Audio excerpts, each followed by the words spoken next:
were exploring like Filipino food for the first time, like what are the things that you were most drawn to, attracted to? What are the things that you were surprised that you didn't enjoy? I think I was attracted to the biggest condiment in the Philippines is vinegar.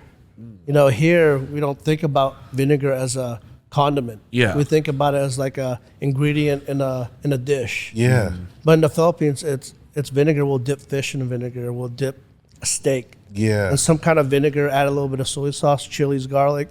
That's your dipping sauce. You know, so I like that. I love that flavor. It didn't really go well with some wines, but, you know, we were Riesling heavy, so it kind of went well with a little bit of that. And I mean, it was just, again, I felt like everything was a surprise to me because I really didn't know. You know, the food, the Filipino food I knew was what my dad cooked, and it was like 4 basic things. You know, I know he knows more, but what we ate at home, it was, you know, 4 main dishes. So a lot of everything I did was a learning curve, was a surprise to me, which was great. That's what I wanted. I wanted to be challenged. You know, making our own misos, making our own fish sauce, fermenting vegetables. We were fermenting meats. Oh, wow. You know, things that we weren't supposed to do, but we would hide it. Yeah. You said that, like, when you were in high school, that you would, like, cook for your friends and stuff. Were you, like, a latchkey kid who ended up having to cook dinner? Like for me, I ended up cooking a lot because, like, my mom was working and stuff like that. And so it was just like, well, if you want to eat, you have to cook dinner. Yeah. And here's X, Y, and Z laid out and figure it out. That's exactly what it was for us. Because when I moved here in 92, I was 8 years old with my 2 sisters. My dad worked morning, day, and night. So we had to take care of ourselves. My oldest sister, she was pretty much my mom. My mom was still in the Philippines. So it was just us here while my dad's working. So we you know, we did our own thing, you know. But again, we weren't cooking anything crazy. We were making Spam sandwiches, you know, Vienna sausage, open a can, heat it up, you know, things like that. But we learned to do our things ourselves. So. That's what's always interesting to me about cooking, because I feel like if you kind of know how to cook, and then it seems crazy when someone just doesn't know how to cook at all. Because like most things, it's just like most things have directions on the box, right? Yeah. Like if you could do step 1, step 2, step 3, and then the cutoff is when you all of a sudden you start seeing like processes and ingredients that you don't recognize. And so then you either go to the internet or you go to the industry or you go to culinary school, and then you figure out, oh, this is what tourné means. This is what this means. And then those things just become, you know, tools in your toolkit that you can use to cook better from. I don't know where I was going with that.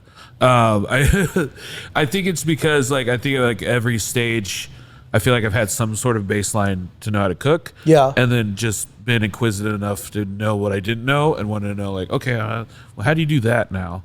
Well, I mean, that's the thing with cooking. You got to know the basics first. Yeah. If you skip the basics, I'm sorry, but you're not going to know how to cook. You know what I mean? You got to start from where it started, and then you expand yourself. You start learning more things. You start learning that, hey, instead of this, I can use this, you know? Or that, like, to me, there's no rules in cooking. They say you shouldn't put cheese with seafood, but, like, you see lobster mac and cheese, and it's good. Oh. You know what I mean? And China, they do mussels with mayo and mozzarella.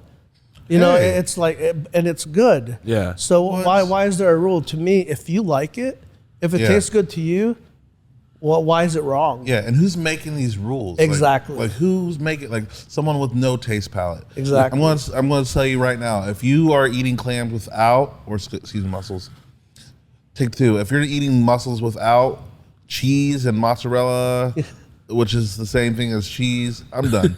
Yeah. I think it's always like, you have to know the rules to break them, kind of. But everybody's palate is different, right? Yeah. But I mean, I could make something really good, but I could find people that thinks it's the crappiest thing they've ever tasted. Yeah. Everyone's different. It's food. But when you go to school, do they say like, "Hey, don't do this, don't do mix cheese with it"? Oh, really? Yeah. I mean, that was the rule. You don't do cheese with seafood.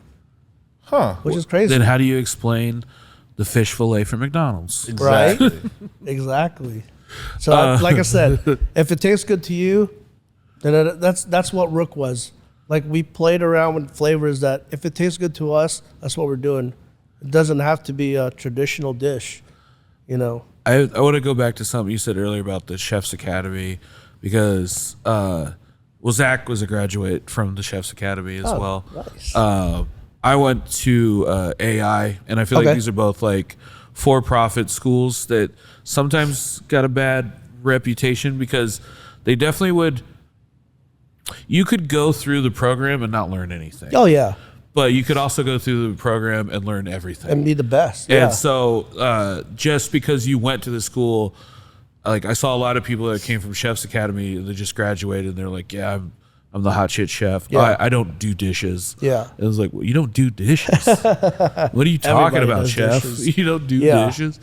But so I'm always amazed at the people because like that's how I felt in school, is just like put your head down, just do the work, and you're gonna learn, you know. Yeah. But for some reason, with the Chef's Academy, there seemed to like I feel like they graduated a lot more people that came out that were like not good chefs. It's about money. Like But- everything else, it's money. If you're gonna give us money coming into school, I don't care if you don't know what you're doing. Yeah. If you're paying us, Yeah. you know what I mean, just go through the classes, you'll graduate. I Yeah. mean, as long as you're not failing, you know. But yeah, My school was literally a pyramid scheme in the pyramids. Esteban went there. Yeah. Yep. But yeah, again, turned out some amazing. I mean, I like Erica Oakley. Like I know Yeah. a bunch of people like school around is town cool. that went there. Like Oakley's taught me. I could get a kid from Ivy Tech, and I could get a kid from CIA in New York, and come work for me. Sometimes you're gonna get that guy from Ivy Tech is better than it doesn't matter what school you go to. Yeah. It's the person the that person, goes to that 100%. school. If you're hungry, if you're willing to learn, doesn't matter what school you go to. You know, they don't. It's just like it's that person. You just it's in you. You know, that school doesn't really teach you that stuff. I didn't learn from Chef's Academy. I learned from Oakley's. You know, I probably learned 5, 10. No disrespect to Chef's Academy, R.I.P. though, but no disrespect. But you learn from, you know, going out in the field, like going out in the battle. That's where you're learning from. You're not learning to go in the shooting range. That's interesting. It's like much like stand up. Like you can't just learn stand up by watching it or having people just talk your ear off about it. You have to kind of just jump in and do an open mic and see what works. I'm eating brunch with my people though. Homie that just cooked up a feast and we about to